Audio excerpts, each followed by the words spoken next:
Pastor గారికి పాప పుట్టిందంట.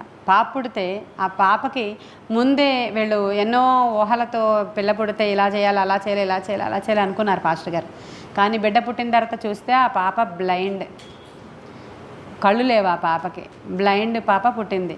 పుట్టినప్పుడు ఆ పాస్టర్ గారికి దేవుడి మీద చాలా కోపం వచ్చిందంట. అసలు ఏంటి, నేను ఎంత ప్రార్థన చేశాను, అసలు ఇలాంటి బిడ్డనిస్తావనుకున్నా, అలాంటి బిడ్డనిస్తావనుకున్నా అని చెప్పి.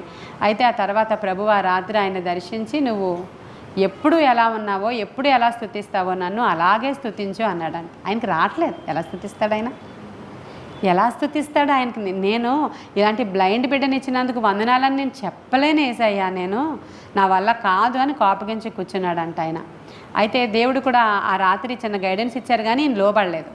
ఆ తర్వాత ఇంకెలాగైనా సేవకులు ఇంకేం చేస్తాను తప్పదు కాబట్టి ఆయన విశ్వాసంతో ప్రార్థన చేసుకుని ఆ అమ్మాయికి మిరకెల్ అని పేరు పెట్టారంట.